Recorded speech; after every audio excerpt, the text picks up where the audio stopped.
Perkenalkan, nama saya Melina Sulfa Indriani dari program studi Pendidikan Anak Usia Dini semester 5. Baik, di sini saya akan mewawancarai Mbak Laili. Jadi gini Mbak, aku punya pertanyaan mengenai tentang aku akan menanyakan tentang dampak media sosial terhadap motivasi belajar mahasiswa. Baik, silahkan. Menurut Anda bagaimana sih media sosial mempengaruhi motivasi belajar mahasiswa? Nah, kalau menurut saya itu Enggak, ini udah ada di sini. Kalau menurut saya itu media sosial itu bisa meningkatkan motivasi belajar untuk mahasiswa, karena dengan media sosial itu kan itu ya banyak banget website terus platform yang bisa jadi bahan buat mereka, bahan pembelajaran buat mereka. Nah, jadi menurut saya media sosial ini bisa berpengaruh baik untuk anak-anak para mahasiswa ya. Baik.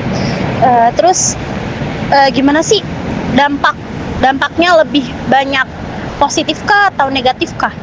Nah, kalau dampak positif dan negatif itu sebenarnya seimbang ya sebenarnya. Cuman tergantung bagaimana mahasiswa ini memanfaatkannya. Jadi kayak ketika mendapat informasi itu nggak yang terima dengan mentah-mentah langsung diserap, langsung disebarkan gitu, tapi dibaca dulu, dipahami dulu, Dicerna dulu ya. dicerna dulu. Jadi terus dampak negatifnya yaitu yang kadang mahasiswa itu kan ada yang terlena dengan waktu karena apa, banyak scroll gitu.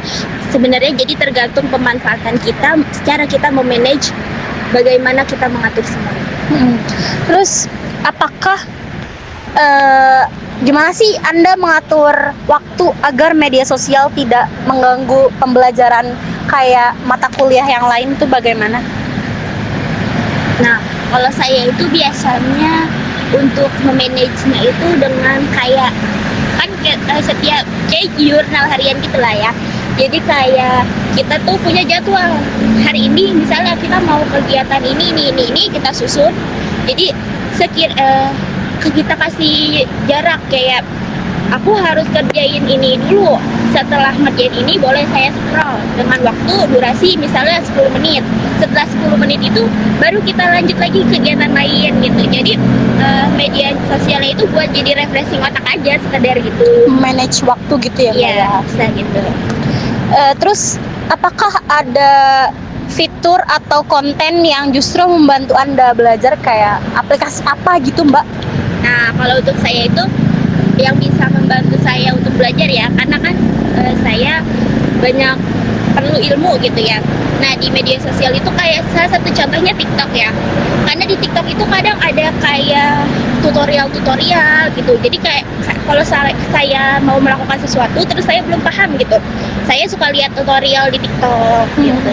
Kalau nggak di TikTok, tapi TikTok lebih enak sih karena dia lebih ringkas ya. Kalau di YouTube kan biasanya panjang kali lebar ya.